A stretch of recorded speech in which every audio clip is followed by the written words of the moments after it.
All right, how's everybody doing tonight? This is awesome. Okay, cool.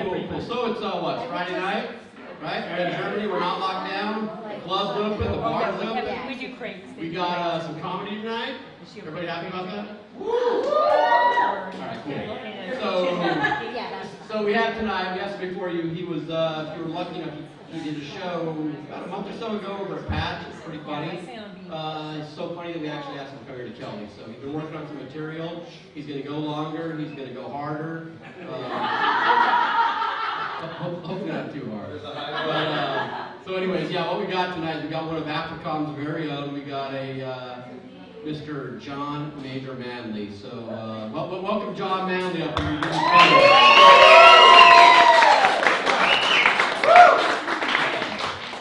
All right.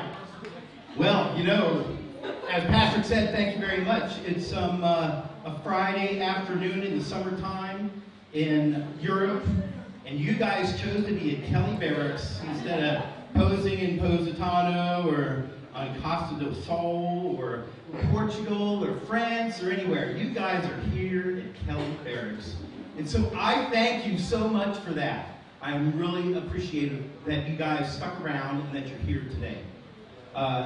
Make sure it's okay, hit the bar. The more you drink, the funnier I get. So just make sure you do that. Tip your bartender. We really appreciate being here at Kelley Club and being able to do this for y'all today. So yeah, my name is Major Manley. That's right. Name is destiny. I'm a retired, and I mean retired, Marine. I retired in 2004, and I've been working on this ever since. But its name is destiny. Major Manley. Captain Manley doesn't cut it. Colonel Manley. My father was Colonel Manley in the Air Force. Doesn't work, but Major Manley works. And I'm sure you've worked with a few others in the military. Most of you are in the military, or around the military. I used to work with a Major Payne. You've seen him before. There was a Major Dick. He became General Dick, but he was a really nice guy, to be quite honest. And there was my favorite, Major Delay. He was an admin guy, just the same. And one of my favorites, and I did work with Captain America, Captain John America. Now, John America had decided to become a major, and then he got out of the Marine Corps. I could never understand why. Because Major America, not quite the same as Captain America, name is destiny. So I also have 5 Manleys, names is destiny. 4 of them are girls, though, so I don't know how they like that. And I know growing up I was boily, girly, muttley, womanly. My kids called me dad, psycho, whatever they wanted to call. But they're out there in the world, 5 of them, 4 girls and a boy. And they're doing their thing. Name is destiny. So yeah, but the real thing is I didn't know growing up that my name is destiny, Major Manley, was actually going to happen because I had no interest in joining the military. Now, I mentioned that my father was an Air Force officer, so I was around the military. It had nothing to do with the military. It just had, I was a band geek, I was a theater geek, I was a chess club geek. My mother made me shop in the Husky department at Sears. And I was like, yeah, military. I don't think so. So I'm sure, though, that most of you wanted to be in the military. You wanted to be in the military from the time you were a kid, I bet. I know the Sergeant Major, he came out wanting to be the Sergeant Major. That's how he is. That's what he does. I know that for a fact. But I didn't. I was just kind of hanging out, and I thought, yeah, my best friend and I in high school, we were going to be politicians. Either him, the congressman, and me, the chief of staff, or the other way around. And we were kind of working our way to that. Until one fateful day, my senior year of high school, I get this mass mailer from the Baltimore Officers Selection Office. And it says, hey, apply for a Naval ROTC scholarship. Check Marine Corps option. And I was like, okay. So I went, I I don't know about this, but who do you go for advice? Dad. So my stoic Finn Air Force Colonel dad, who, by the way, met my mother in Tripoli, Libya. She was a Dodge school teacher in Libya. He was in Tripoli, stationed there as a lieutenant. So they met there. So I went into his very imposing office because he is a stoic Finn. Now my mother is Siciliano. So fire and ice. You guys get mostly the fire. There'll probably be some ice. Hopefully not, but that's the way it is. But I went in and I knocked on Dad's door, walked in, said, Dad, I got this in the mail. What do you think? Now my dad never laughed, but he laughed. And he went, you'll never be a Marine. And I went, thanks, Dad, you're really encouraging. Okay, that answers that. But then he said, don't ever burn a bridge. Fill it out, send it in, see what happens. And if you mail it in, and you get it, and you get selected, stay in for 20 years, so you get a retirement check, or until they kick you out, whatever comes first. But you're never going to be a Marine. Okay, so I mailed that in. A couple weeks later, ended up at the Baltimore OSO office with a bunch of kids my age, high school seniors from Pennsylvania, Delaware. I was living in Maryland, Virginia, D.C. I was in there pretty intimidated because I couldn't do a pull-up, and we had to take a POT. And I really couldn't run because I was fat.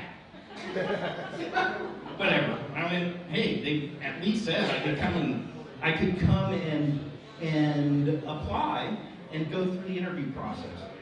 So we're standing there. But part of the deal was I didn't know anything about the Marine Corps. Other than what I read when I was a kid, reading about World War II and reading about that kind of stuff, but I had no idea. I was an Air Force brat. I was a Zoomy. So I didn't know what the Marine Corps was. And so we're standing around with a bunch of other kids, and there's a gunny there.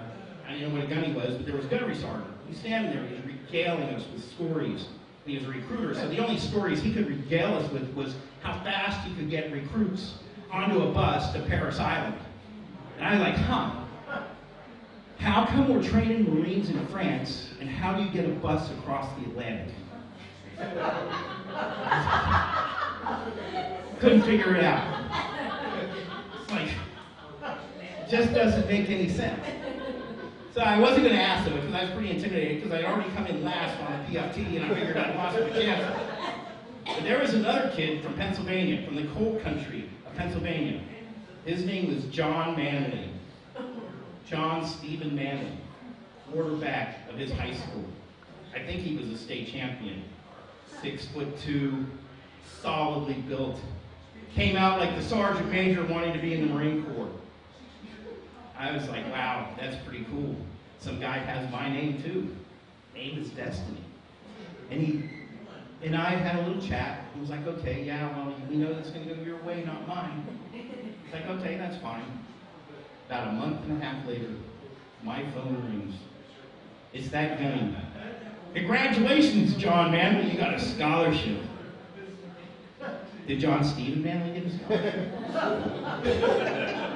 So I am an accidental Marine.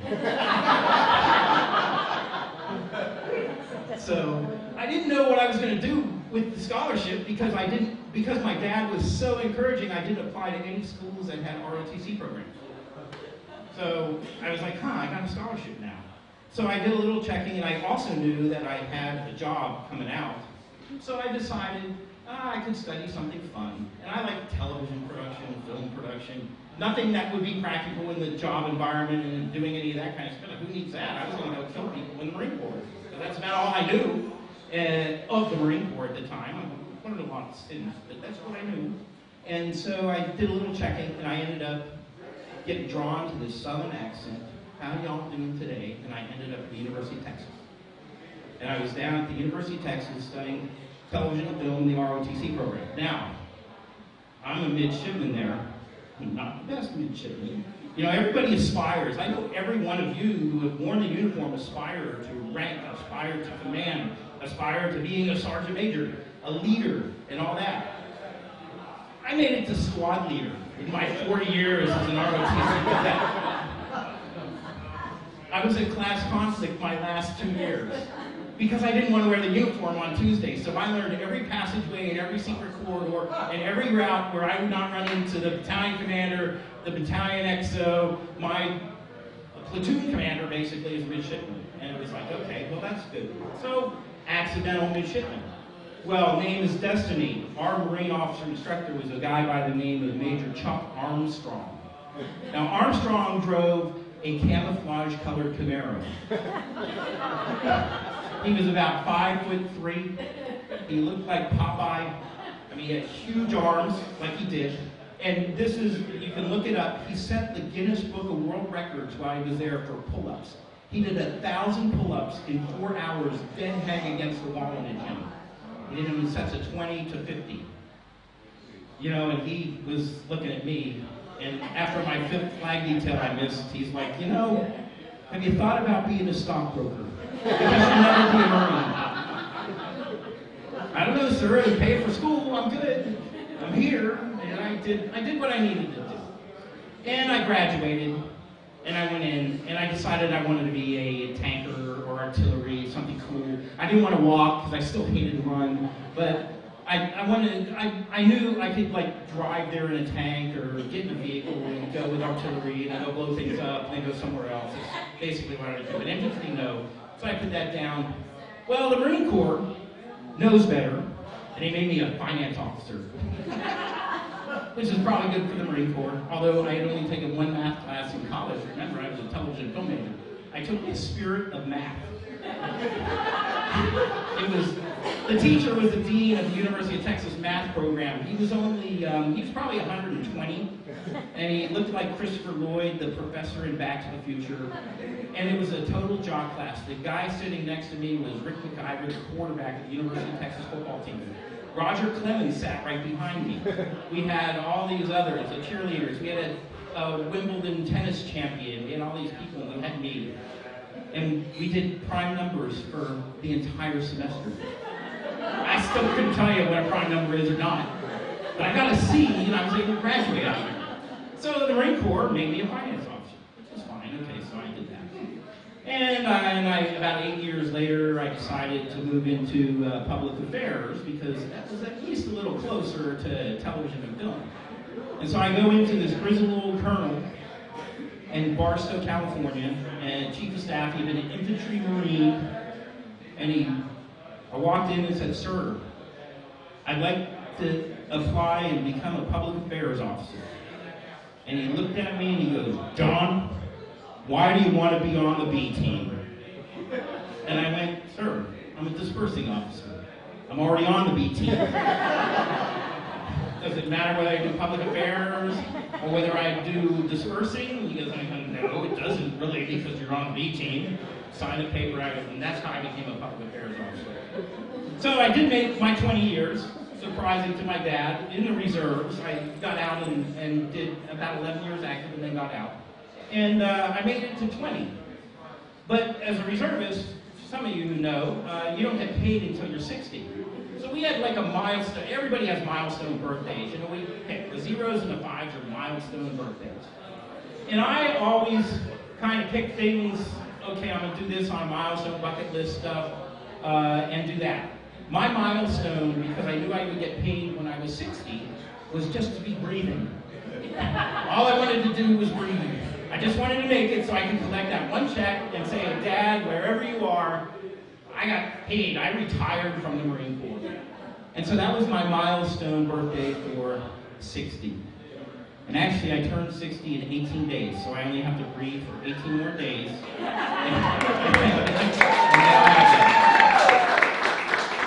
But another milestone that I had was when I became 55. And I had gone to Afghanistan as a civilian in 2013 when I was about 53 and got in shape. I was in good shape. I just kind of went up and down. But I was rowing 10,000 meters a day. I was lifting weights an hour a day. I was like fit. I was probably more fit as a civilian army in Kabul than I was as a Marine ever. But that's all on me. But I decided, and I had said back when I was 20, 25, 30, 35 that I would run a marathon. And I went, okay. So I came back from Afghanistan in great shape, and I was living in New York City, and I became, again, living pretty large in New York City. And I didn't work out for like a year and a half. And so the Marine Corps birthday ball, when I was 54, I was about 10 double jacks into an evening, and I'm talking to this guy saying, I'm going to turn 55 next year, I'm going to run a marathon. And people were looking at me like, no, you're not going to run a marathon.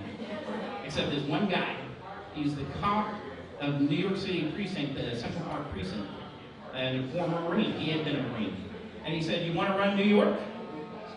I said, sure, I'll run New York. Why not? I'm going to run a marathon. I'm going to be 55. When I'm 60, I just want to breathe. I just want to run the marathon. So he got me a bid. He was able to get people in who had no training, no qualifications, no anything. And I said, okay, well, this was November 2015.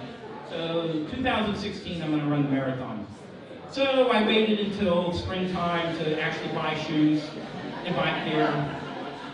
I bought a really fancy watch. I talked a lot about running a marathon. And then about October 15th, I turned to my wife and I said, hey, honey, I guess I should start training for this marathon thing. It's in 3 weeks.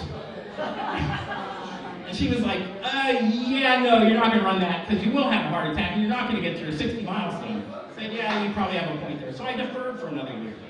So I followed it up and I was able to go in 2017. And so I waited till spring. I went to the doctors this time. And I showed up at this doc and he looked like Thor.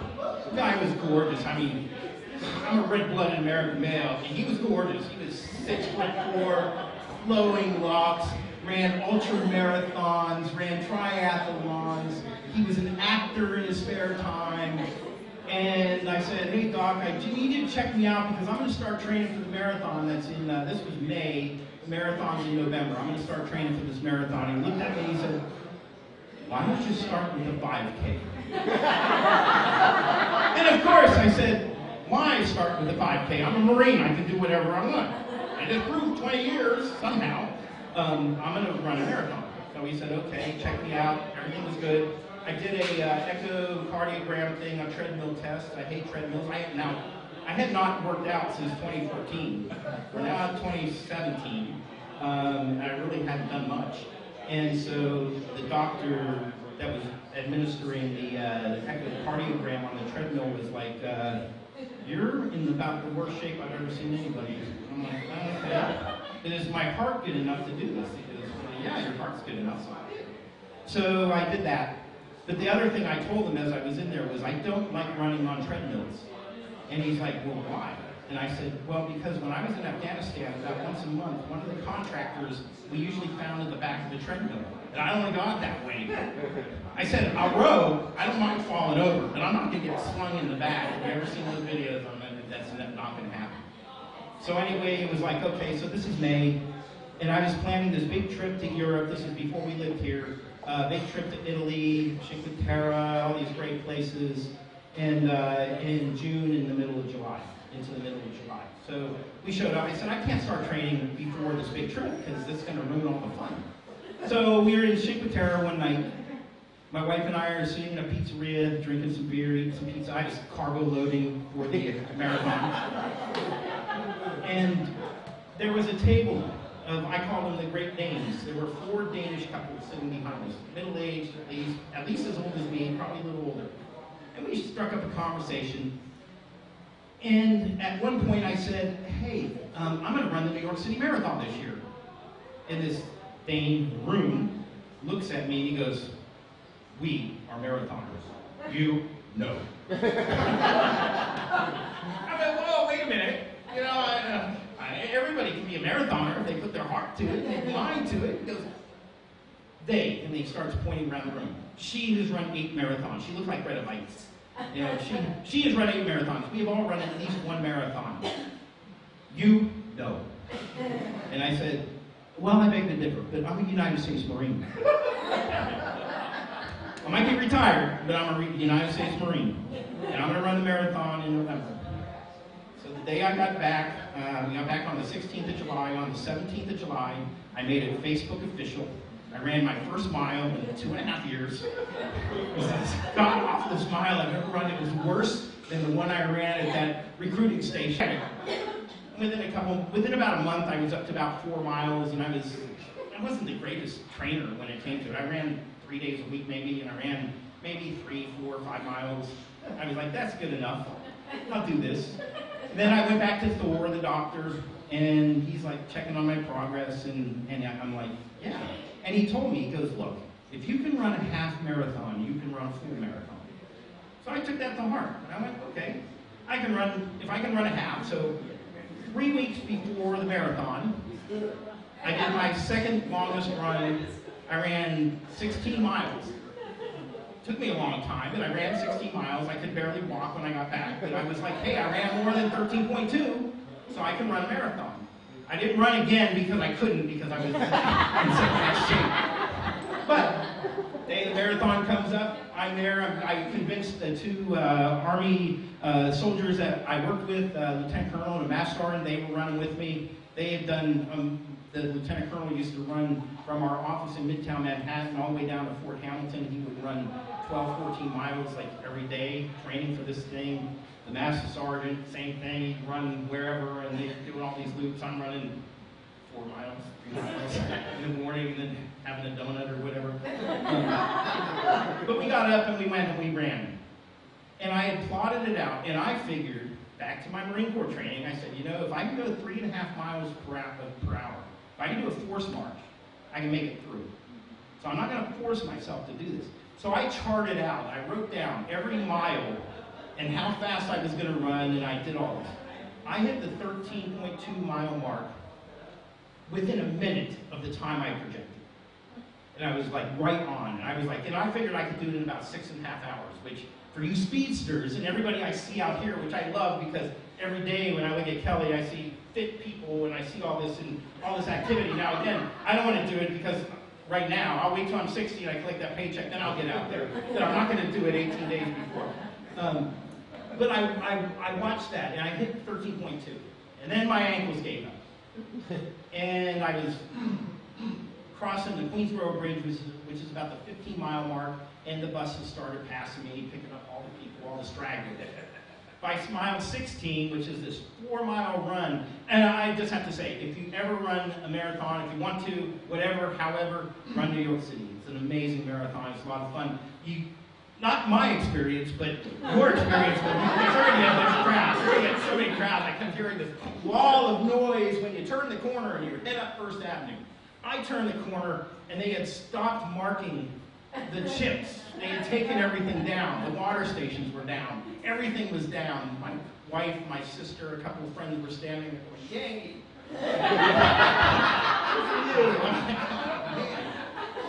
But I was plugging along. I'm like, hey, my ankles hurt. And for those who have run marathons, they say don't ever do something different on race day that you didn't do. Well, I never took medicine while I ran.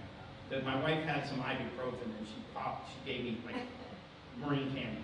I took a double dose of Marine candy and said, okay, I can power through this.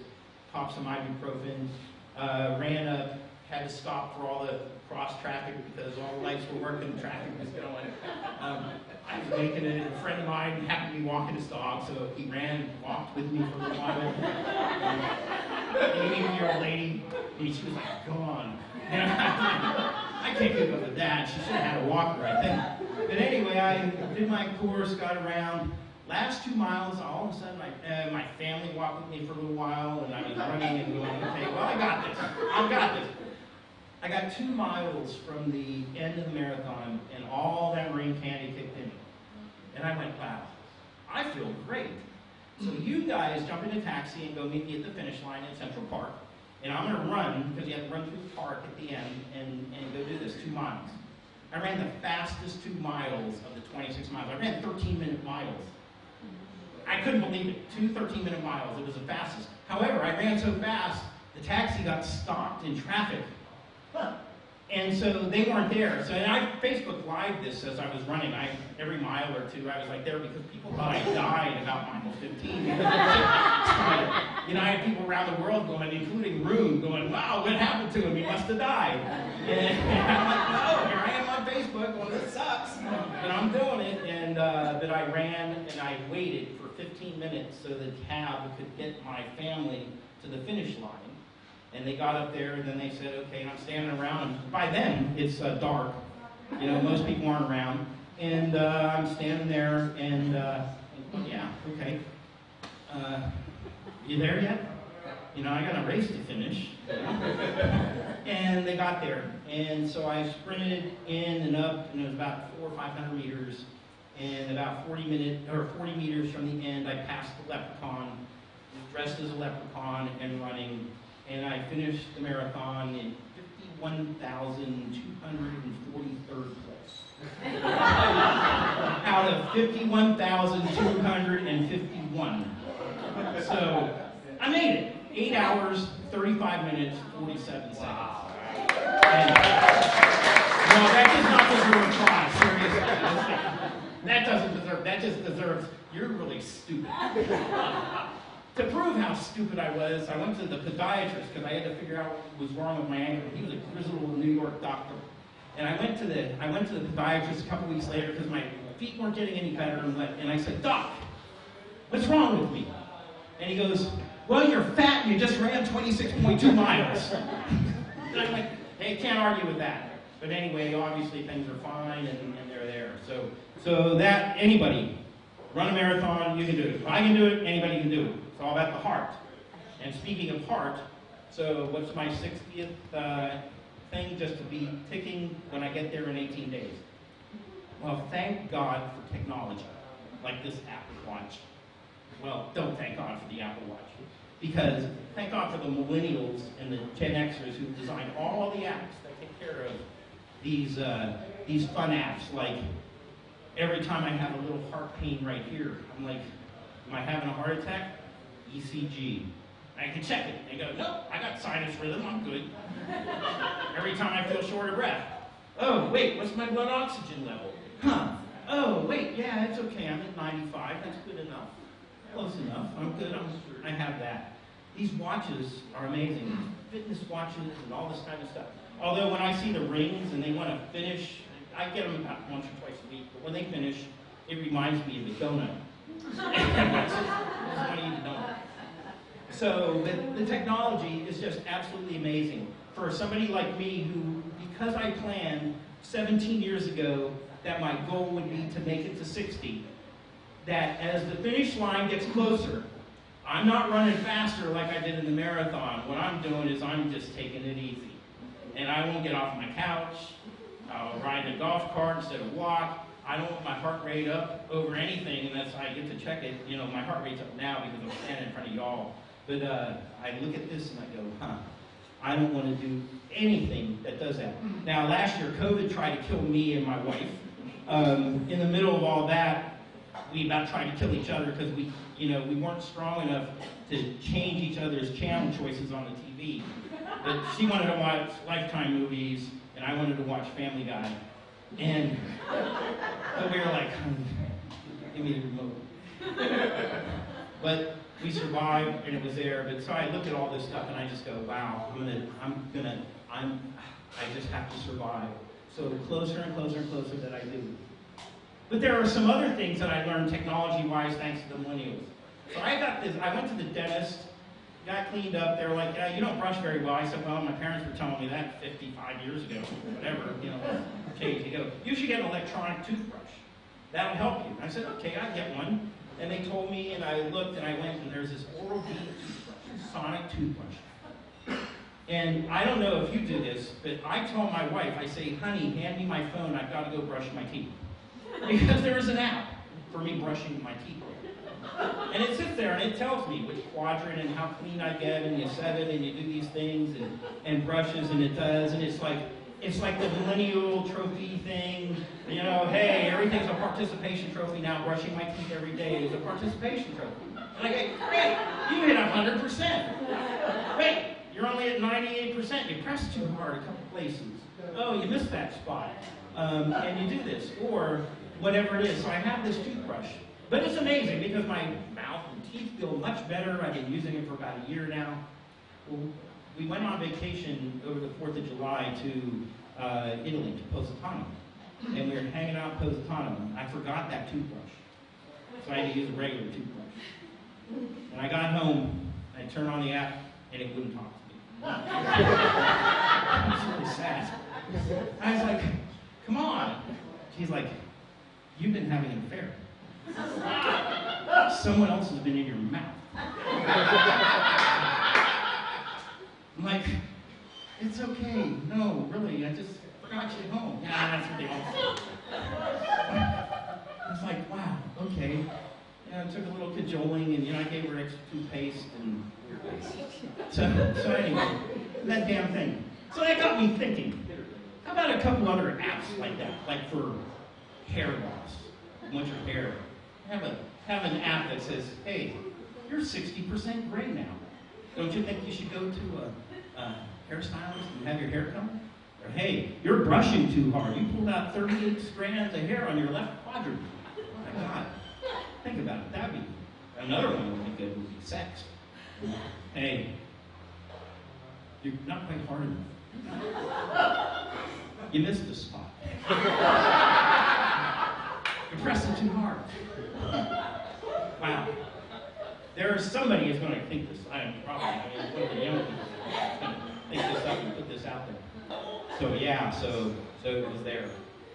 But yeah, technology, you gotta love it, and kids, you gotta love kids. So I'm gonna leave you with this one. So I have 5 kids, like I said, 4 girls and a boy. My son David, and I got out of the Marine Corps, and I was a stay-at-home dad for a year. To my first 3 children, they were like 1, 3, and 5, and David was the middle one. And it happened to be when the O.J. Simpson trial was going. And I got addicted to that O.J. Simpson trial. And I'll tell you what, technology, it doesn't matter where it is, but that trial was on every single day when I was watching those kids. But I also decided I needed a little me and Marcia time a couple days a week. So I would take them over to the little private Catholic school daycare, and I'd drop them off for the day, and I'd sit and drink some wine and watch the trial and see what Marcia was up to. There were all these guys, F.E. Bailey and his thing, he was green, I should have been doing that. So this was around Thanksgiving, and I walked in one day to go pick the kids up, and the nuns, they were wearing their habits and stuff, they're standing there like this, looking at me. I was like, uh-oh. Of course I said, what did David do? Because it was always David. And it's but they didn't say anything. And so David comes over, he's all happy and jaunty and stuff, and I grab his arm. And this is the day that they had drawn hand turkeys. And we love all those hand turkeys. And I went, David, that is a beautiful hand turkey. And he said, Dad, that's not a hand turkey. That's O.J. Simpson's bloody love.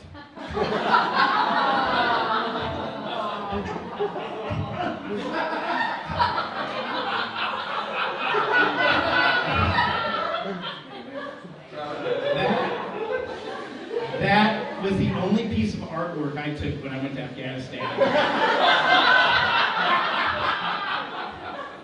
Thank you very much. I appreciate you coming out and sharing that.